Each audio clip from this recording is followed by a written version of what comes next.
าพวกพี่ไม่มีพวกหนูทำงานนะประเทศพี่ก็ไม่เจริญจนทุกวันนี้หรอกไม่ใช่เห็นคนแถวบ้านหนูมาอยู่แล้วรวยนะพี่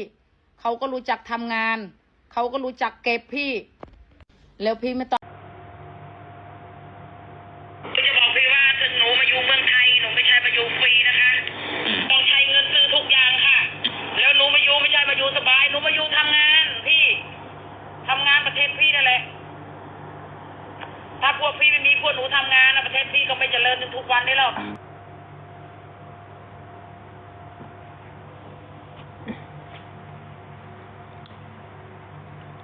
พี่น้องครับจากปากสาวเขมรคนนี้หรือว่าผู้หญิงเขมรคนนี้เนาะที่ออกมาเว้าว่าถ้าบ่มีแรงงานกัมพูชาเฮ็ดงานอยู่ในประเทศไทยประเทศไทยคงบ่เจริญแม่นแท้บ่พี่น้องที่ประเทศไทยเจริญได้ทุกมื้อนี้ก็เพราะแรงงานเขมรแม่นบ่พี่น้องจากปากสาวเขมรคนนี้เว้าเนาะพี่น้องอันนี้เบาวินบ่ได้เมารวมทุกๆคนเด้อเบาวินเว้าแค่คนเดียวสำหรับผู้หญิงคนนี้นะพี่น้องที่ออกมาเว้าว่าถ้าบ่มีคนงานเขมรเฮ็ดงานให้ประเทศไทยคงบ่เจริญเนาะพี่น้องจากปากสาวเขมรคนนี้เนาะเดี๋ยวหลายๆคนสิเมาร่วมว่าเอ้ยเบาวินเว้าเมาร่วมไปบางคนก็ออกมาเว้าว่าเบาวินเว้ารวมทั้งหมดเลยก็บ่แม่นนะพี่น้องนะเบาวินเว้าแค่เฉพาะผู้หญิงคนนี้จากปากผู้หญิงคนนี้เนาะพี่น้องเบาวินสิบ่เมาร่วมเนาะเพราะว่าคนเขมรดีๆก็มีหลายคนเนาะพี่น้องเนาะคนที่เขาบ่ฮู้อีหยังก็มีเนาะกับสบายดีสวัสดีครับผมพ่อแม่พี่น้องเมื่อสักครู่ทุกคนนะครับผมมาพ่อก็วินเบาเล่าคนเก่าคนเดิมพี่น้องมื้อนี้ก็เบาวินมีเรื่องเล่าที่อยากมานำเสนอให้พ่อแม่พี่น้องได้รับฟังนำกันเนาะล่าสุดนะพี่น้องนะเบาวินได้เปิดคลิปให้พี่น้องเฮาได้ฟังแล้วเนาะรู้สึกว่าจังใดเนาะพี่น้องเนาะที่ประเทศไทยเจริญได้ทุกมื้อนี้พี่น้องคิดว่าแรงงานเขมรเฮ็ดให้ประเทศไทยเจริญแม่นบ่พี่น้องลองคิดมึงดูว่าจากปากผู้หญิงคนนี้เว้านะมันแม่นแท้บ่พี่น้องประเทศไทยเจริญทุกมื้อนี่ก็เพราะแรงงานแม่นบ่สำหรับเบาวินแล้วเบาวินว่าบ่แม่นนะที่แรงงานที่ประเทศไทยเจริญได้ทุกมื้อนี่ประเทศไทยเติบโตได้ทุกมื้อนี่ก็เพราะว่าประเทศไทย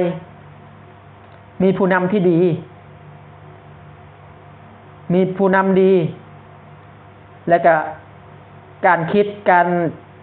สมองของเพิ่นนี่พัฒนาสิ่งที่ชาวเขมรคนนี้เอามาเว้าว่าเจริญย้อนเขมรเบาวินเว้าเลยว่าฮู้ขี้เอาส่วนใดมาคิดว่า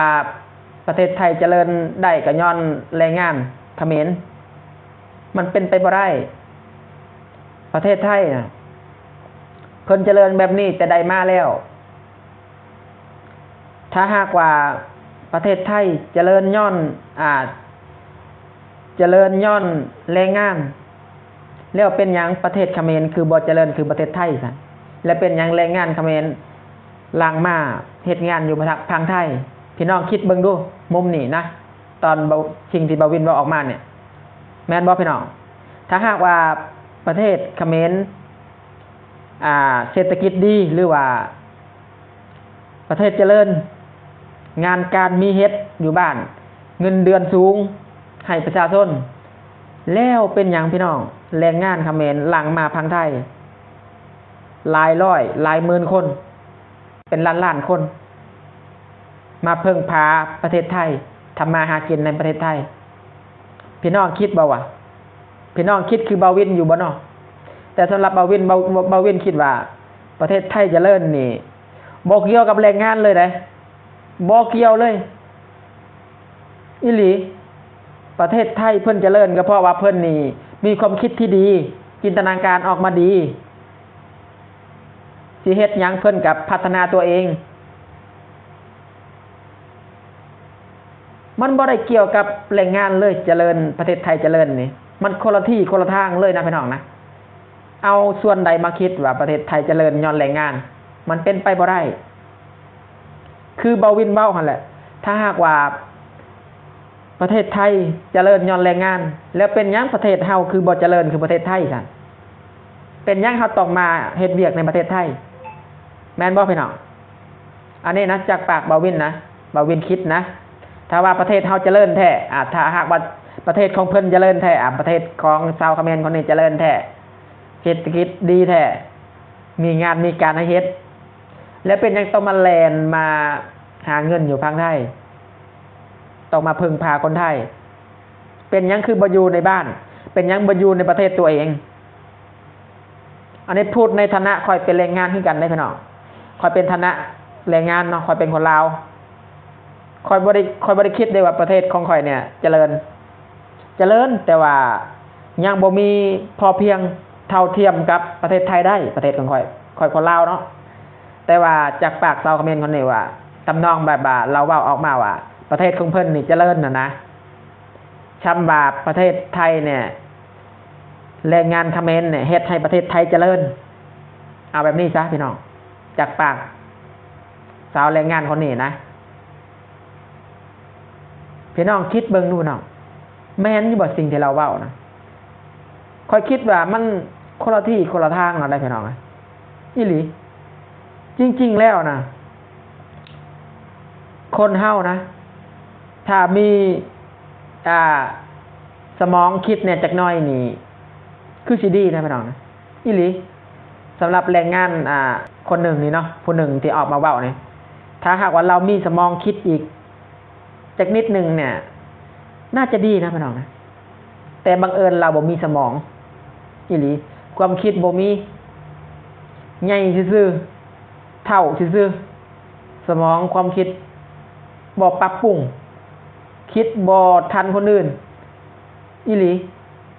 เห็นบ่เราเฮ็ดคลิปออกมาเว้านี่แล้วคิดได้จังได๋แล้วเอาหยังมาเว้าประเทศไทยเจริญกันย้อนว่าแรงงานผู้ใดไปเว้าให้เราฟังเรื่องนี้เราไปเอามาแต่ไสแม่นบ่พี่น้องลองคิดมึงดูลองคิดคือเบาวินนะถ้าหากว่าประเท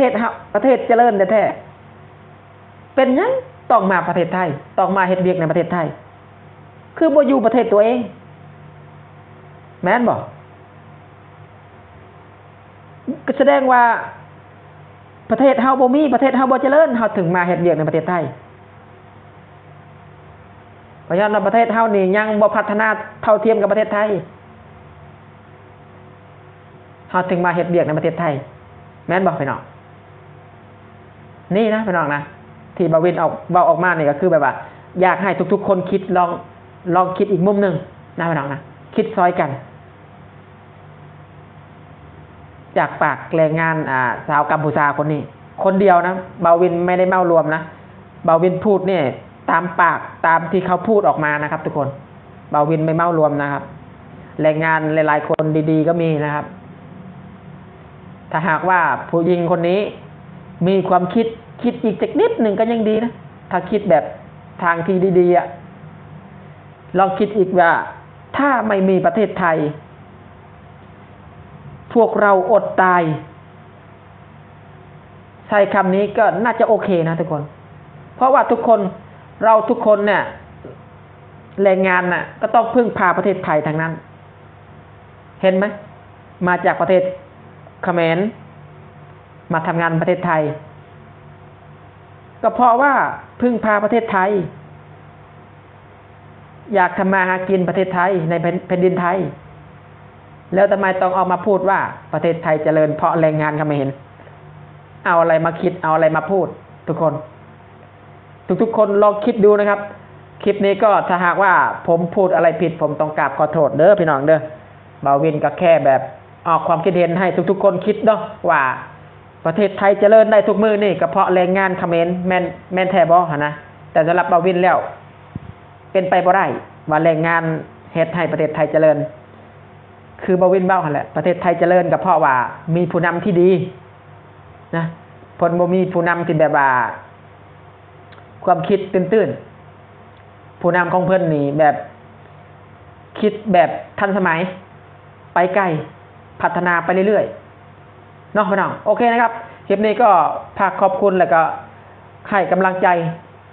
บาวินด้วยนะครับฝากติดตามกดไลค์กดแชร์นะครับสำหรับคลิปนี้ก็ขอจบคำว่าสบายดีและสวัสดีครับผม